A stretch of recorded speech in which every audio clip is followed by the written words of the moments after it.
کو جو درود شریف یاد ہے ایمانداری کے ساتھ با آواز بلند یعنی زور زور سے درود شریف پڑھ لیجئے۔ اللہم صلی علی سیدنا شفیعنا حبیبنا مولانا محمد بارک صلاۃ و سلاما علیک یا رسول اللہ، صلاۃ و سلاما علیک یا حبیب اللہ صلی اللہ تعالی علیہ وسلم۔ مائک ساؤنڈ باکس کا آواز زیادہ کان میں نہیں لگ رہا ہے نا؟ ایک دم ٹھیک لگ رہا ہے؟ ہاں ٹھیک ہی لگنا چاہیے۔ ویسے سب کچھ ٹھیک ٹھاک ہی ہے الحمدللہ، صرف گڑبڑ ہم ہیں کہ ہم بیٹی کے باپ ہیں، ورنہ باقی سب کچھ ٹھیک ٹھاک ہے۔ بالکل طبیعت اس لائق نہیں تھی کہ میں آ جاؤں، پھر بھی بیٹی کا باپ ہیں، سب ماننا پڑتا ہے، آ گئے ہیں۔ اب آپ لوگ میری ایک بات خالی مان لیجئے، چار لوگ ادھر مت رہیے، ادھر آ جائیے۔ اللہ تعالیٰ قبول فرمائے آپ کی حاضری، آپ کی شرکت، کربلا والوں کی یاد میں، عشق میں، محبت میں یہاں آ کر بیٹھے ہیں۔ اللہ تعالیٰ قبول فرما لے اور اس کا بہترین بدلہ عطا فرمائے۔ جن بچوں نے، جن بھائیوں نے، جن مسلمانوں نے کربلا والوں کی یاد میں ذکر شہدائے کربلا کا یہ اہتمام، یہ انتظام کیا ہے، اللہ تعالیٰ ان نوجوانوں، ان بھائیوں اور ان بچوں کی محنتوں کو، کوششوں کو قبول عام فرما دے اور اس کا بہترین بدلہ دونوں جہان میں نعمتوں کی صورت میں اللہ پاک عطا فرمائے۔ حضرات، مجھ سے پہلے آپ نے دو تقریریں سماعت کی، ایک تو بہت بلبلہ انگیز خطاب، نقطہ آفرین بیان حضرت علامہ مولانا حدیث انور صاحب سے آپ نے سماعت کی۔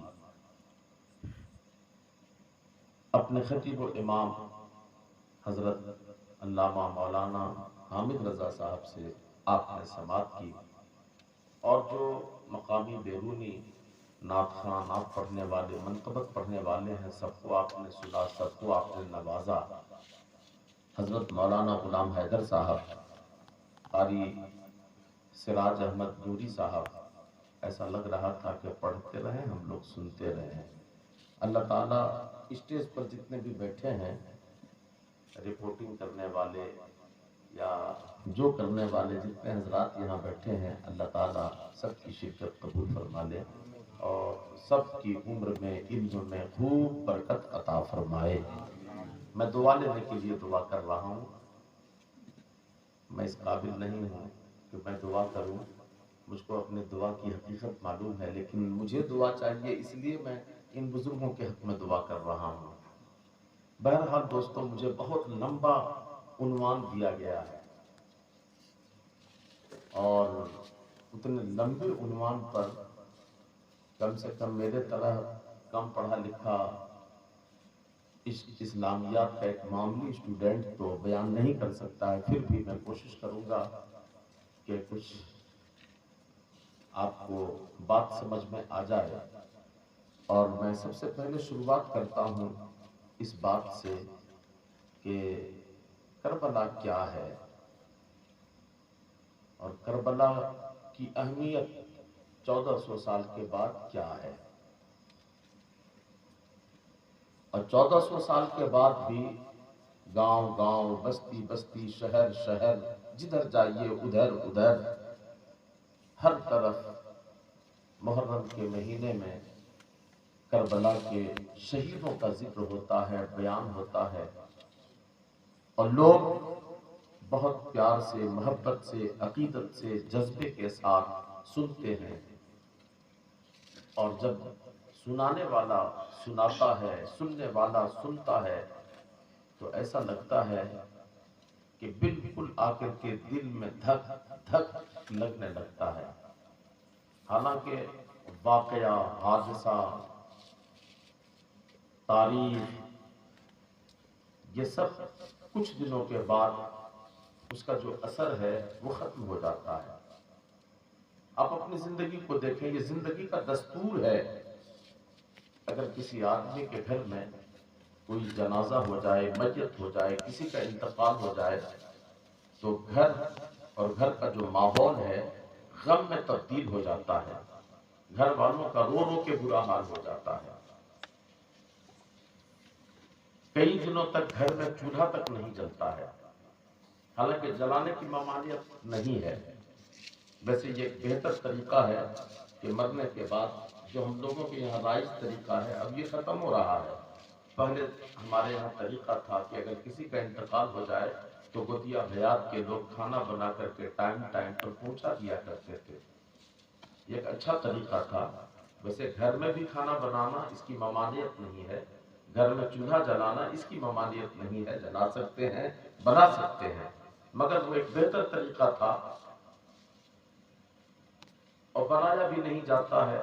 اگر کوئی بنا کے لا دے تو کھایا بھی نہیں جاتا ہے، ساؤنڈ بڑھا نہیں رہے، بڑھایا کھایا بھی نہیں جاتا ہے، غم کا ایک ماحول ہو جاتا ہے۔ مگر کئی دن تک، تیجا تک، چہارم تک، اگر کسی آدمی کے بیٹے کا انتقال ہو جائے تو باپ پر ایسا لگتا ہے کہ پورا وہ کون پہاڑ ہے، جلوہ پہاڑ، اچھا جلوے پہاڑ، ایسا لگے گا کہ باپ کے سینے پر وہ پہاڑ اٹھا کے رکھ دیا گیا ہے۔ باپ اپنے بیٹے کے جنازے کو کاندھا تک لگانے کے قابل نہیں رہتا ہے۔ جنازہ گاہ میں جنازے کی نماز کا جو صف لگایا جاتا ہے، باپ اپنے گھر سے چل کر جنازہ گاہ تک نہیں جا پاتا ہے، رشتہ دار، دوست، احباب، گھر والے اسے پکڑ کر کے لے جا کر کے لائن میں لگاتے ہیں۔ اتنا غم ٹوٹ پڑتا ہے باپ پر، لیکن تیجا کے بعد، چہارم کے بعد پھر وہی باپ جس سے چلا نہیں جاتا تھا، جس سے قدم نہیں اٹھتا تھا، جو کھڑا نہیں ہو پا رہا تھا، جو بول نہیں پا رہا تھا، جس کے حلق سے لقمہ نہیں اتر رہا تھا، پھر وہی باپ ہے، پھر وہی ہنسی مذاق ہے، پھر دنیا اپنی جگہ پہ، پھر مرنے والے جوان بیٹے کو لوگ 40 دن کے بعد بہت کھینچ تان کر کے، 1 سال بھی نہیں ہو پاتا ہے کہ مرنے والے کے بیوہ کے ساتھ دربہبان کیا جاتا ہے، ان کے بچوں کے ساتھ، ان کے بچوں کو یتیم ہونے کا احساس گھر والے دلانے لگتے ہیں، گودیا خاندان والے دلانے لگتے ہیں، گاؤں والے دلانے لگتے ہیں۔ بولو ایسا ہے کہ نہیں؟ تو میں بتانا صرف یہ چاہتا ہوں کہ جتنے حادثات ہیں، جتنے واقعات ہیں، جتنے سانحات ہیں، یہ سب کے سب ایسا ہوتا ہے کہ کچھ دنوں کے بعد اسے بھلا دیا جاتا ہے، فراموش کر دیا جاتا ہے، مگر کربلا ایک ایسا واقعہ ہے، کربلا ایک ایسا حادثہ ہے، کربلا ایک ایسا سانحہ ہے کہ ہر سال جب محرم کا مہینہ آتا ہے تو کربلا تازہ ہو جاتا ہے، ہر سال محرم کا مہینہ آتا ہے، بیان کرنے والے کانپنے لگتے ہیں، سننے والوں پر رقت طاری ہو جاتی ہے۔ اس کی وجہ صرف یہ ہے کہ کربلا باقی رہے، یہ اللہ چاہتا ہے، مشیت یہی چاہتی ہے کہ کربلا باقی رہے، اور کربلا کا جو درد ہے، یہ درد ہر سال محسوس کیا جاتا رہے، یہ رب چاہتا ہے۔ اور ایسا رب کیوں چاہتا ہے وہ بھی آپ سن لیجئے۔ کربلا ہے کیا؟ کربلا کیا ہے؟ کربلا میں آپ 2 منظر دیکھیں گے۔ کربلا میں اگر آپ کربلا پڑھیں گے، کربلا سنیں گے، تو آپ کو نظر آئے گا کہ کربلا میں 2 نظریہ ہے، 2 فلسفہ ہے، 2 وچار دھارا ہے، 2 سوچ ہے، 2 فکر ہے۔ کربلا میں 2 وچار دھارا ہے، ایک وچار دھارے کا نام حسینیت ہے اور ایک وچار دھارا کا نام یزیدیت ہے۔ ایک فلسفہ حسین کا ہے اور ایک فلسفہ یزید کا ہے، ایک سوچ حسین کے پاس ہے اور ایک سوچ یزید کے پاس ہے۔ کربلا میں یہی 2 وچار دھارا ٹکرا رہے تھے، کربلا میں یہی 2 سوچ ٹکرا رہی تھی، کربلا میں یہی 2 نظریہ متصادم تھے۔ یزید کا جو نظریہ تھا، یزید کا جو ماننا تھا، یزید کا جو کہنا تھا، یزید کی جو وچار دھارا تھی، یزید کا کہنا تھا کہ طاقت سب کچھ ہے، جس کے پاس طاقت ہے اسی کے پاس سب کچھ ہے، طاقت جس کے پاس ہے وہ جو چاہے کر لے، طاقت جس کے پاس ہے وہ جیسا چاہے کر لے۔ یہ یزید مانتا تھا، یہی یزید کا نظریہ تھا، یہی یزید کی سوچ تھی، یہی یزید کی فکر تھی۔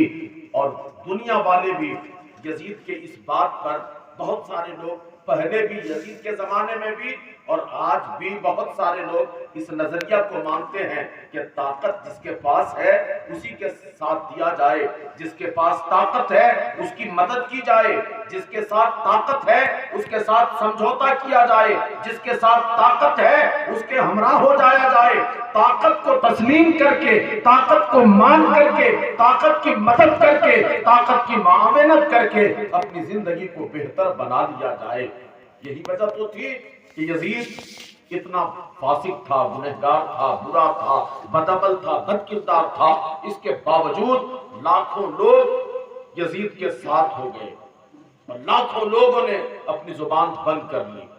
یزید یہی کہتا تھا، یزید کہتا تھا اگر طاقت ہے تو جو من میں آئے کر لو، اگر طاقت ہے تو حلال کو حرام اور حرام کو حلال کر لو۔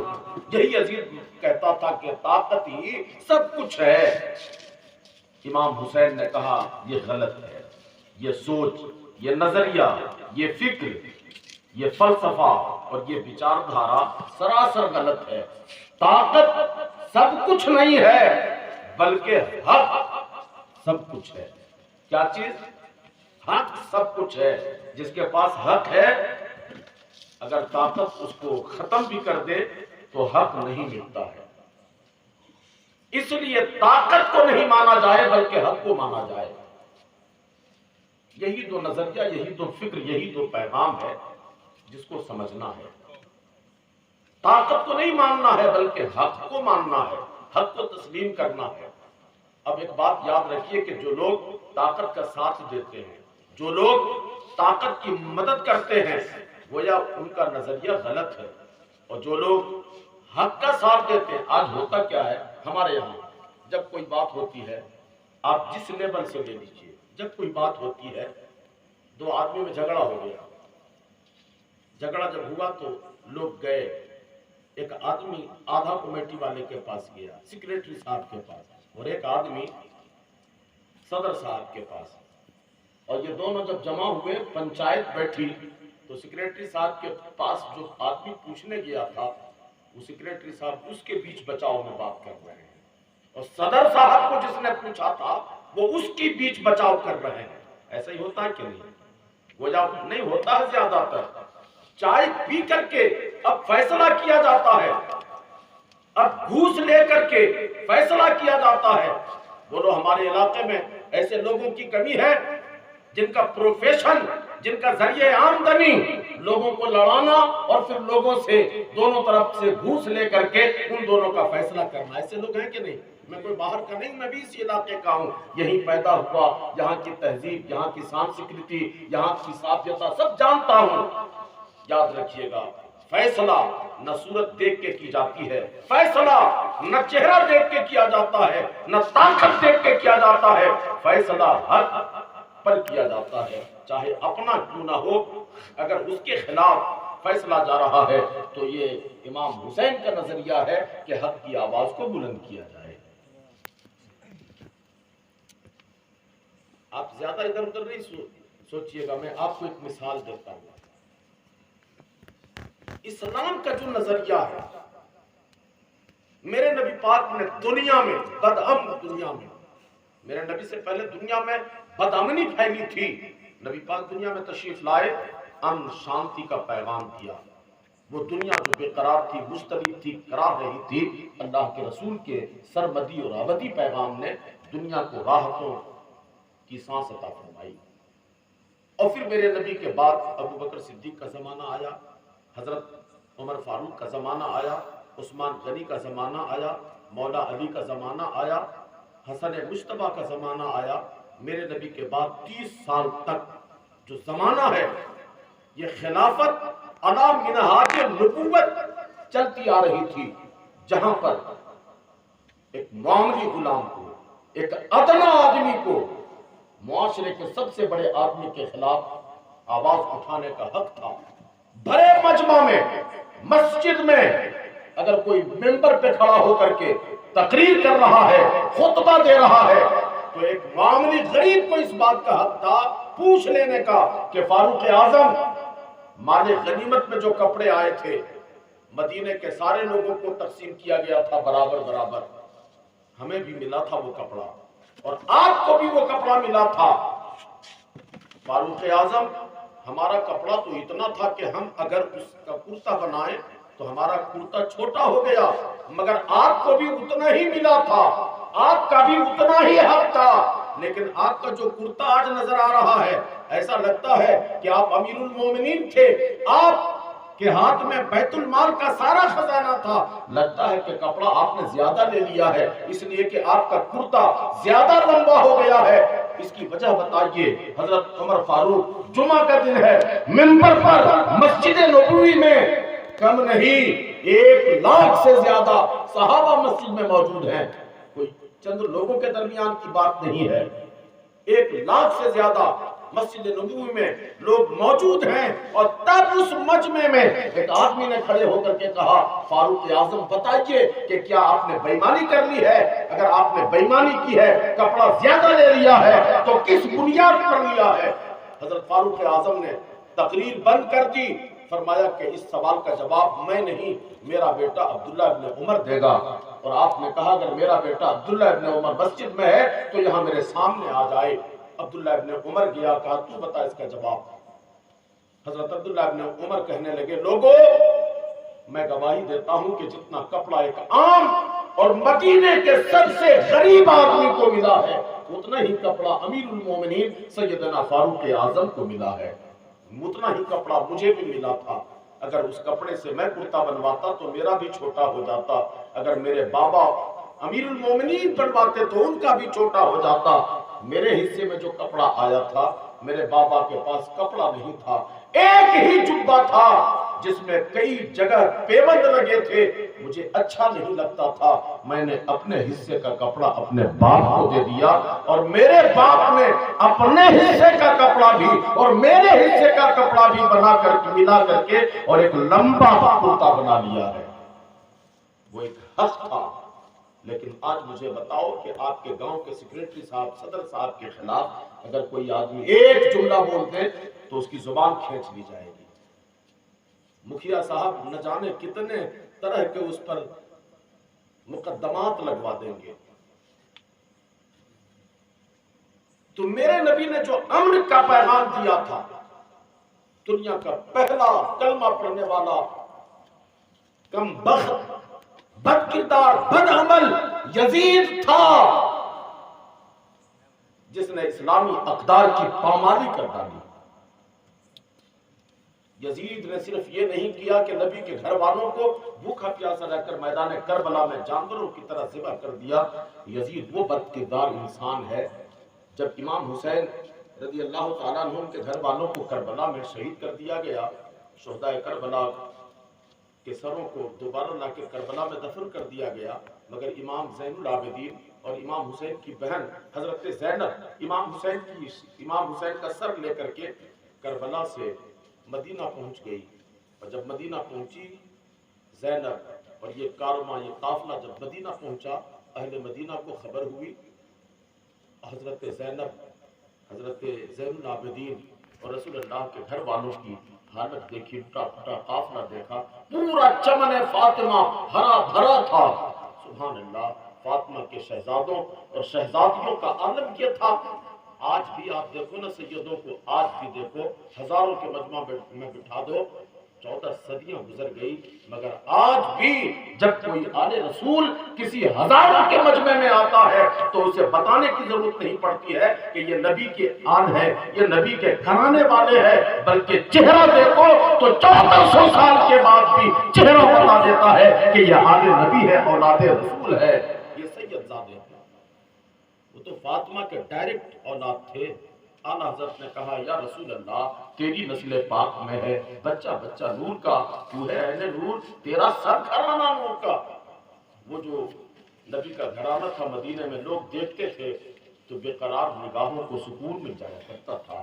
لیکن جب وہ لوٹا ہوا قافلہ مدینہ پہنچا، مدینہ والوں نے جب دیکھا کہ گلشن فاطمہ تاراج کر دیا گیا ہے، چمن نبی کو اجاڑ دیا گیا ہے، گلشن علی کو مسمار کر دیا گیا ہے، تو مدینے والوں نے ہمت جٹائی، یزید کے خلاف احتجاج کیا۔ اور جب یزید کے خلاف احتجاج کرنا شروع کر دیا، یزید کے خلاف آواز اٹھنے لگی، تو یزید نے شام سے دمشق سے ایک لشکر بھیجا اور کہا مدینے پہ حملہ کرو، جو ہماری حکومت کے خلاف آواز اٹھائیں، جو ہمارے خلاف زبان کھولیں، ان کی زبان کاٹ دو، انہیں کچل دو۔ چنانچہ یزید کی فوج نے آ کر شہر نبی پہ حملہ کر دیا، اور اس طرح سے حملہ کیا کہ اس حملے میں نہ جانے کتنے مدینے کے عفت مآب خواتین کی عزت و آبرو کو تار تار کیا گیا۔ یہ دنیا کا پہلا نابکار حکمراں ہے جس نے اہل مدینہ کو اپنے فوجیوں کے لیے 3 دن تک حلال قرار دے دیا تھا، اور یزید نے کہا تھا کہ مدینہ تمہارے اوپر 3 دن تک حلال کیا جاتا ہے، جو تمہارے من میں آئے 3 دنوں تک کرو۔ ان 3 دنوں میں ظالم یزید کے سپاہیوں نے سینکڑوں کی تعداد میں صحابہ اور صحابیات کا قتل عام کیا۔ مسجد نبوی شریف جو دنیا کی دوسری سب سے برکت والی مسجد ہے، اس مسجد کے اندر یزیدی سپاہیوں کے گھوڑے باندھے گئے۔ 3 دنوں تک مسجد نبوی میں اذان بند رہی، 3 دنوں تک مسجد نبوی میں جماعت قائم نہیں ہوئی۔ یہ دنیا کا پہلا نابکار مسلمان تھا، اپنے آپ کو مسلمان کہلانے والا یہ دنیا کا پہلا نابکار تھا جس نے اتنا گھناؤنا کام کیا تھا۔ یزید کے کارناموں کو اگر آپ دیکھیں گے تو روح کانپنے لگے گی۔ اور پھر جب مدینے میں اذان بند کر دی گئی، نماز نہیں ہونے لگی، 3 دن تک گھوڑے مسجد نبوی میں باندھے گئے، مدینے میں بچیوں کی عزت نیلام کی جانے لگی۔ مکہ والوں کو خبر ہوئی، عبداللہ ابن زبیر مکہ میں تھے، عبداللہ ابن زبیر نے مکہ میں صدائے احتجاج بلند کیا۔ یزید نے حکم دیا کہ اس فوج کو یہاں سے مدینہ سے مکہ بھیجو، اور مکے میں جا کر کے جو آواز اٹھ رہی ہے اس آواز کو دباؤ۔ جب مکہ پر یزید کے فوجیوں نے حملہ کیا تو اہل مکہ جانتے تھے جہالت کے زمانے سے، جب سے خدا کا یہ گھر بنا ہے نا، جب سے بنا ہے، حضرت آدم نے بنایا، آدم کے بعد جتنے بھی لوگ رہے سب نے اس گھر کا احترام کیا۔ آج خانہ کعبہ موجود ہے، حضرت ابراہیم علیہ السلام نے تعمیر کیا، اسی بنیاد پر حضرت آدم کی بنیاد پر حضرت ابراہیم نے تعمیر کیا۔ پھر بعد میں میرے نبی کے بچپنے کے زمانے میں اہل قریش نے اس کی تعمیر کی تھی۔ آج تک وہی تعمیر موجود ہے۔ جب جب خدا کا گھر وہ بنا ہے، سارے لوگوں نے اس کا ادب کیا ہے، احترام کیا ہے۔ اس گھر کے سامنے زور سے بولنا، لڑائی کرنا، جھگڑا کرنا، یہاں تک کہ اگر اس گھر کے ارد گرد کوئی گھاس بھی اگ جائے تو گھاس بھی اکھاڑنا منع ہے۔ تو جو بڑے بڑے مکہ کے مسلمان صحابی تھے، پرہیزگار تھے، یہ لوگ سوچنے لگے کہ یزید تو بڑا ظالم ہے، نابکار ہے، اس کے ظلم زیادتیوں کی داستان مدینے میں جو کیا تھا لوگوں نے سنا تھا۔ وہ سارے لوگ جا کے مسجد حرام میں، خانہ کعبہ کے قریب مطاف میں، بیت اللہ میں اور مسجد حرام میں چھپ گئے، اور جب چھپ گئے نابکار یزیدی سپاہیوں نے منجنیق کے ذریعے کعبے پہ پتھر پھینکوائے، اتنے پتھر پھینکوائے کہ کعبے کے غلاف پہ آگ لگ گئی، کعبہ جل اٹھا۔ یاد رکھنا، خدا کے گھر کو مذاق بنانا یہ معمولی بات نہیں ہے۔ کسی کے گھر اجاڑ دو گے، اللہ تیرا گھر سلامت نہیں رکھ سکتا ہے۔ میرے نبی پاک نے فرمایا نہیں، ایک صحابی تھے، اللہ کے نبی نے اسے بلایا اور بٹھا کر کے اسے کہا کہ ابھی میں سو رہا تھا یہاں، اس درخت پہ چڑیا آ کر کے مجھ سے کہنے لگی، یا رسول اللہ، مدینے کے بچے اور کچھ مسلمان ہمارے گھونسلوں سے ہمارے بچوں کو نکال لیتے ہیں اور اس سے کھیلتے ہیں، پھر مار دیتے ہیں۔ یا رسول اللہ، آپ کے ہوتے ہوئے یہ ظلم ہمارے اوپر، ہمارے بچوں کے ساتھ یہ کیا جاتا ہے۔ میرے نبی پاک نے فرمایا خبردار تم اپنے بچوں کو سختی سے منع کر دو کہ تیرے بچے کسی پرندے کے بچے کو نہ پکڑیں، اور تیرے بچے تو کسی پرندے کا گھونسلہ بھی نہ اجاڑے۔ کیا تجھے ڈر نہیں لگتا کہ اگر تو نے کسی پرندے کا گھونسلہ اجاڑ دیا تو اللہ تیرا گھر آباد نہیں رکھ سکتا ہے؟ اور پھر کعبہ تو خدا کا گھر تھا، خدا کا گھر ہے۔ جب یزید نے کعبے پر حملہ کیا، اس سے پہلے بھی جن لوگوں نے کعبے کی طرف بری نظر اٹھائی ہے وہ نظریں ہمیشہ کے لیے بند کر دی گئی ہے اور دنیا کے لیے نشان عبرت بنا دی گئی ہے۔ اب رہا ہاتھیوں کا جھنڈ لے کر کے آیا تھا کہ ہاتھیوں سے یک بار کی حملہ کر کے، قرآن مقدس میں ایک سورت ہے الم تری کیف فعل ربک باصحاب الفیل، اے رسول آپ کہہ دیں لوگوں سے کہ کیا تم نہیں جانتے، کیا تم نے نہیں دیکھا کہ تمہارے رب نے کیا معاملہ کیا ہاتھی والوں کے ساتھ؟ اب رہا ایک بادشاہ تھا، وہ ہاتھیوں کا جھنڈ لے کے آیا تھا کہ کعبے کو گرا دیں گے، اور جب کعبہ کو گرانے کے لیے قریب آنے لگا، اللہ تعالیٰ نے قرآن مقدس میں فَأَرْسَلَ عَلَيْهِمْ طَيْرًا أَبَابِيلَ، تو اللہ نے ابابیل پرندہ بھیج دیا۔ کس کو بھیج دیا؟ ابابیل ایک پرندہ ہے، ہمارے یہاں بھی پہلے ہوتا تھا، بہت کم ہو گیا، گھروں میں چھوٹا چھوٹا کنواں وغیرہ میں ہوتا تھا، کیا اس کو کہتے تھے؟ گوگرو۔ اسی شکل کا ایک ابابیل پرندہ تھا، اس سے بھی چھوٹا چھوٹا۔ اللہ نے ان پرندوں کو حکم دیا کہ وہ اپنے چونچ میں ایک چھوٹا سا پتھر اور اپنے دونوں پاؤں میں دو دو کنکڑی، ایک بات بتانا بوگرو کتنا بڑا بڑا کنکڑ اٹھا سکتا ہے؟ بوگرو کتنا بڑا بڑا وہ اٹھا سکتا ہے؟ اللہ نے حکم دیا تو ابابیل پرندے نے تین تین کنکڑ اٹھائے، اور جدھر ہاتھیوں کا جھنڈ آ رہا تھا نا، اوپر جا کر ابابیل پرندوں نے نیچے گرایا، وہ کنکڑ جس کے جسم میں لگتا گلتے ہوئے جسم سے گوشت گر جاتا۔ اب رہا مسمار ہو گیا، کعبہ اپنی جگہ پر ہے۔ یزید کا زمانہ آیا، یزید نے بدلے کے بھاونا میں، اپنے طاقت کے نشے میں، جوانی کے نشے میں، یزید کی عمر 39 سال کی تھی، اپنی جوانی طاقت اور اپنی حکومت کے نشے میں حکم دیا کہ کعبے پہ پتھر پھینکو، جو وہاں چھپ کے ہیں وہ وہاں سے باہر نکلے۔ اتنے پتھر پھینکے گئے کہ کعبہ جل اٹھا۔ ادھر کعبہ جلنے لگا، اچانک یزید کے پیٹ میں درد شروع ہوا۔ جیسے ہی اس نے مسجد نبوی کی بے حرمتی کی، علماء بیان کرتے ہیں کہ اس کی آنکھ سڑ گئی، اس قدر انتڑی اس کی سڑی کہ سانس جب لیتا موت کے وقت پانی پانی کرتا، اگر پانی ڈالا جاتا تو چلاتا، پانی نہیں دیا جاتا تو چلاتا، اور تڑپ تڑپ کر کے مر گیا۔ اور جب وہ مرا، یزید کے مرنے کی کئی روایتیں ہیں، جب وہ مرا نا تو لوگ 15 ہاتھ دور کھڑا رہتے تھے، اتنی بدبو نکلتی تھی۔ لوگوں نے جیسے تیسے کر کے ناک میں کپڑا، آنکھ بند کر کے یزید کے کچھ سپاہیوں نے اسے گڑھے میں دفن کر دیا۔ کفن بھی نہیں نصیب ہوا، لکڑیاں بھی نہیں ملی، بس گڑھا کر کے اسے ڈال کر کے مٹی ڈال دی گئی۔ کس کام کی یہ حکومت؟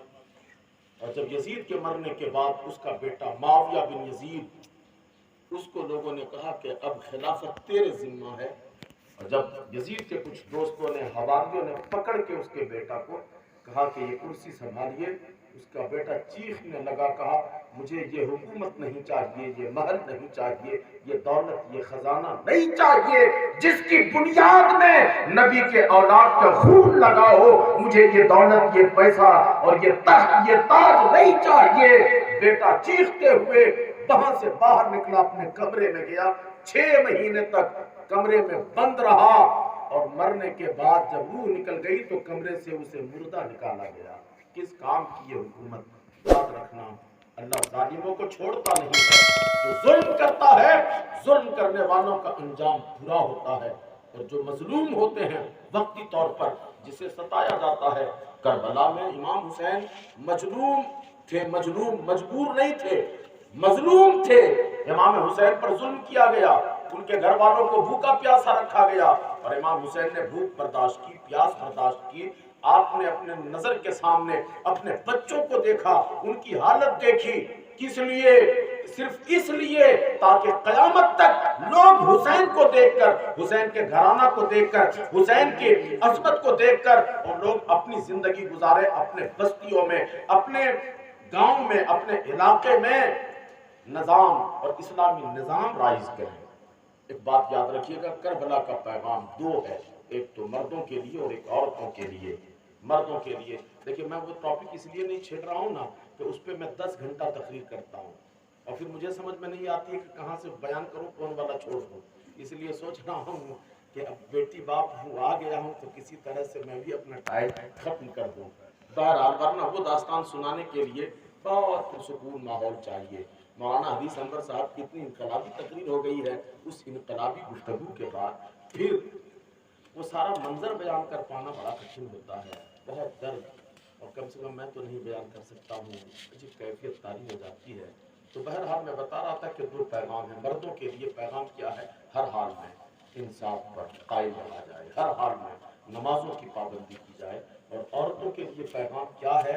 عورتوں کے لیے پیغام یہ ہے کہ ہر حال میں پردے کا اہتمام کیا جائے۔ ابھی آپ نے سنا نا کہ کربلا میں 10 محرم کو امام حسین کا سر کاٹ لیا گیا، شہداء کربلا کے لاشوں پہ قبضہ کر لیا گیا، ان کے جسموں پر گھوڑے دوڑائے گئے، اور امام حسین کے گھر والے جو کچھ خیموں میں تھے ان خیموں میں آگ لگا دی گئی، اور جب خیموں میں آگ لگا دی گئی تو جان بچانے کے لیے حسین کے گھر کی بیٹیاں، بیویاں، بہن خیمے سے باہر نکلے تو چادروں سے اپنا چہرہ چھپاتے پھرتی تھی۔ ظالم یزیدیوں نے دیکھا تو حسین کے گھر والوں، ان کے گھر کے مقدس بیویوں کے سروں سے چادر، دوپٹہ، آنچل کھینچ کھینچ کر کے اور جلتے ہوئے خیموں کی آگ کے نظر کر دیا۔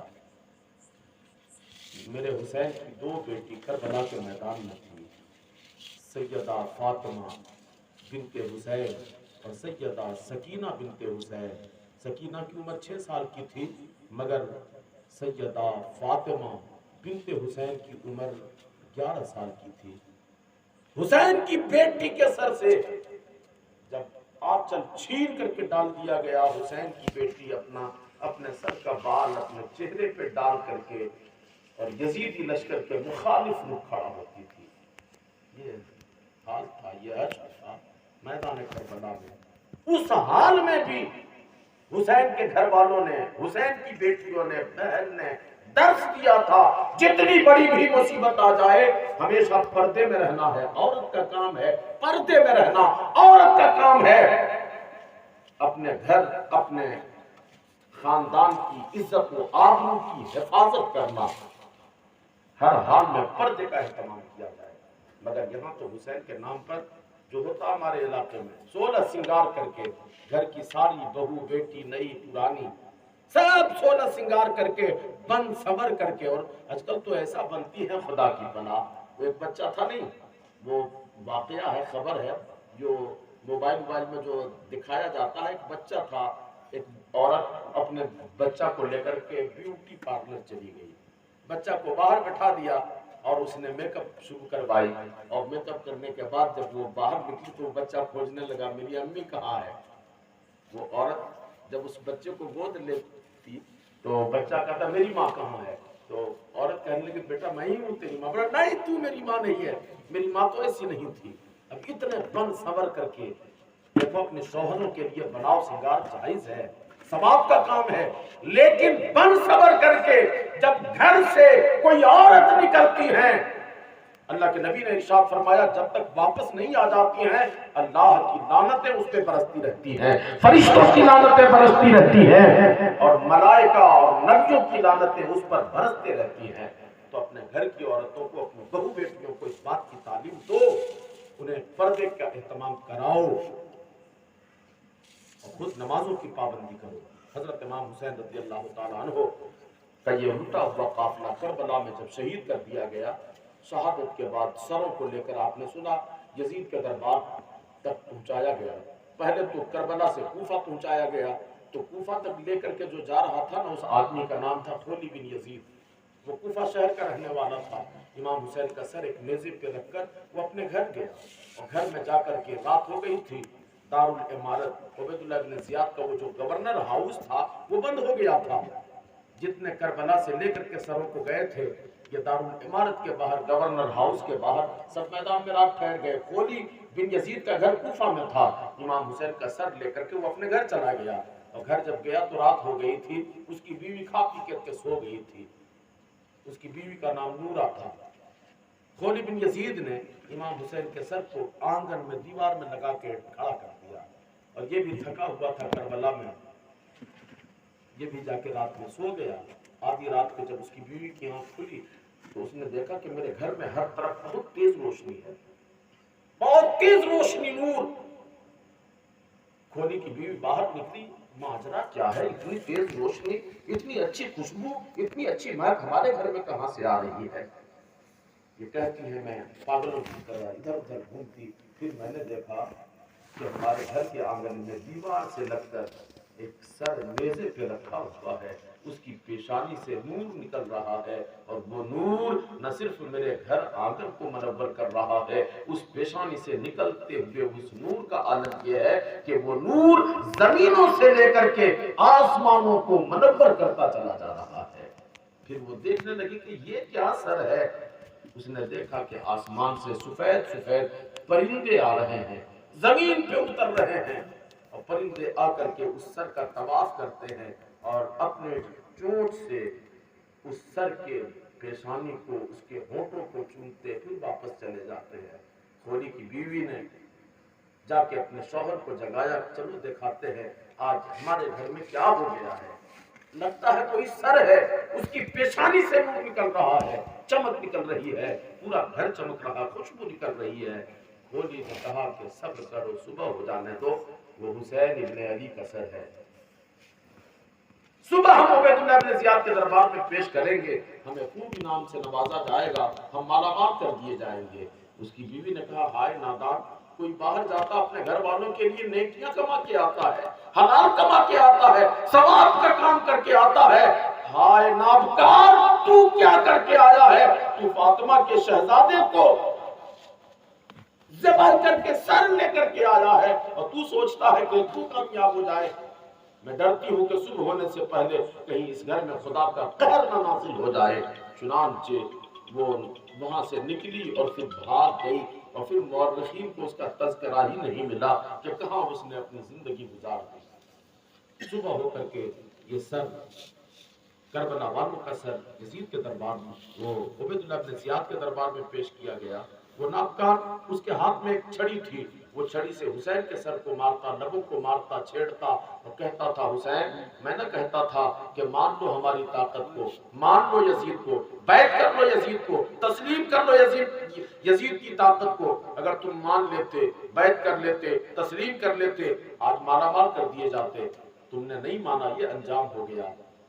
ایک صحابی رسول حضرت سہل اس وقت گورنر ہاؤس میں موجود تھا، وہ چیخنے لگے کہ نابکار بس کر، ابن زیاد جہاں پہ تو چھڑی مار کے گستاخی کرتا ہے، میں نے بار بار دیکھا ہے کہ وہاں پر محمد عربی بوسہ لیا کرتے تھے۔ محمد عربی تو امیر معاویہ نے دارالحکومت راجدھانی کوفہ سے اٹھا کر کے منتقل کر کے دمشق شہر بنا دیا، تو دمشق میں یزید رہتا تھا، کا خبر بھیجا ہے، وہاں پہ بھیجا جائے، لے کے جایا گیا، لے کے کچھ بولو زور سے، ہم کو بولو نا، ہم ہاں آپ لوگ اچھا تو بول رہے کہ وہیں سے واقعہ سناؤ، وہیں جا رہے ہیں یہاں دمشق کے جانے کے بعد وہی جو ارے نہیں بہت سارے بات کرنے کا ٹائم نہیں ہے، ایک سال ہو گیا، پھر وہاں سے کیسے چھوڑا ہے؟ نہیں، ایک گھنٹہ اور ایک سال میں وہی واقعہ سننا ہے۔ میرے امام حسین رضی اللہ تعالیٰ عنہ شہیدان کربلا کا یہ سروں کا قافلہ دمشق بھیجا جانے لگا۔ جب دمشق جانے لگا تو قدم قدم پر دیکھو 40 دنوں تک یہ سر دنیا بھر میں گھومتا رہا، شہداء کربلا کے سر 40 دنوں تک۔ یہ امام حسین کی سب سے بڑی کرامت ہے، زندہ کرامت ہے۔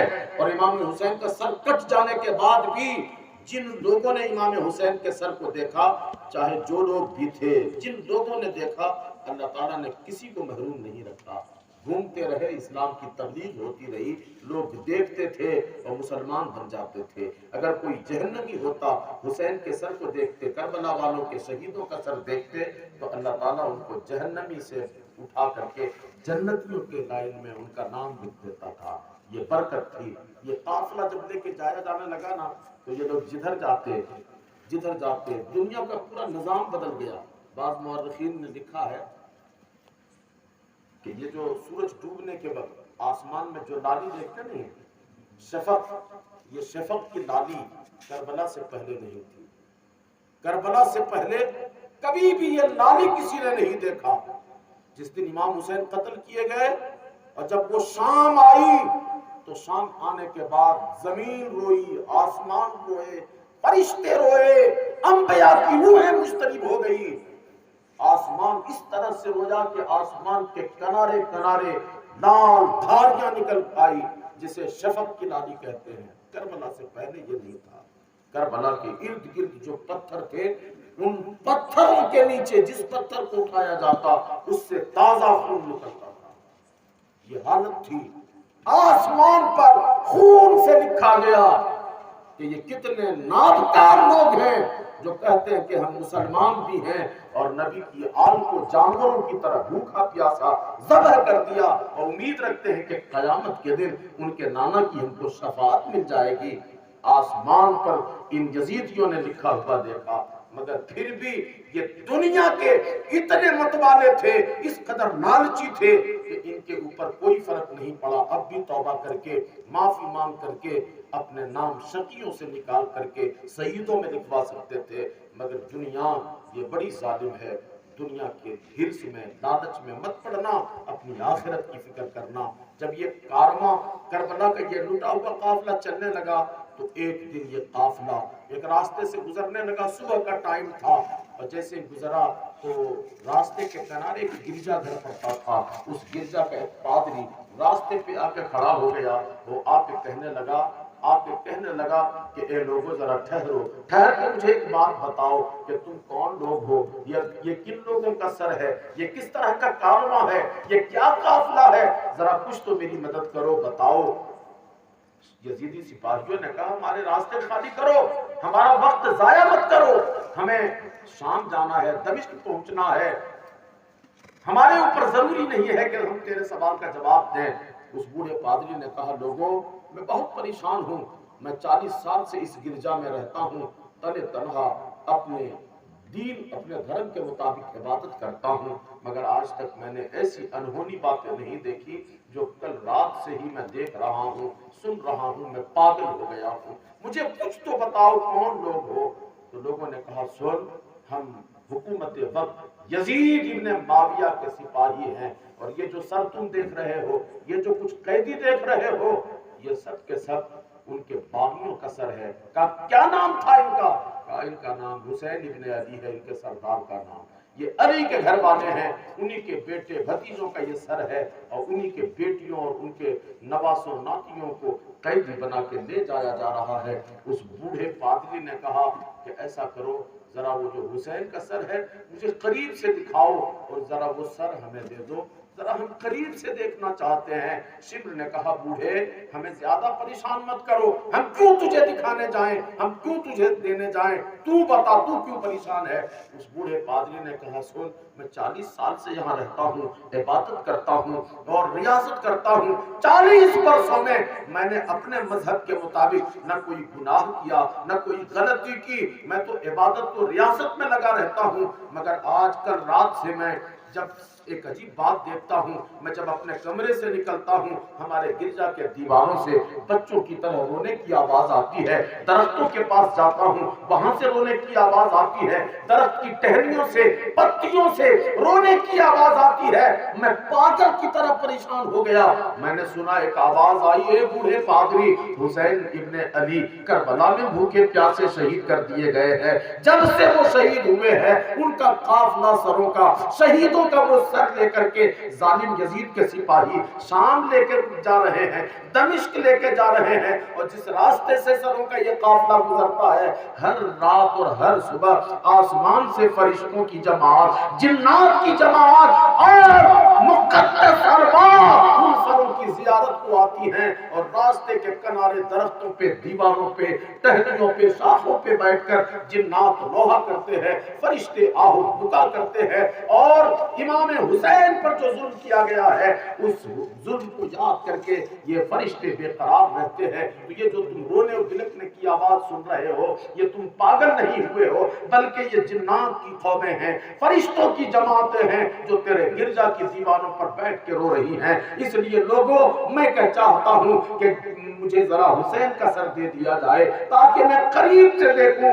جب یزیدیوں نے منع کر دیا اس بوڑھے پادری نے کہا دیکھو میرے پاس پوری زندگی بھر کی کمائی جو کچھ بھی ہے میں سب کچھ زندگی کی کمائی دے دوں گا، مگر تھوڑی دیر کے لیے مجھے حسین کا سر دے دو۔ یزیدیوں نے سوچا کہ چل اگر پوری زندگی کی کمائی مل جاتی ہے، اس زمانے میں اس کے پاس 40,000 سے زیادہ سونے کے سکے کئی بورے میں بھرے ہوئے تھے، اس نے ساری کمائی جو کچھ بھی نظر و نیاز میں ملا تھا لا کر کے دے دیا۔ یزیدیوں نے امام حسین کے سر کو دے دیا۔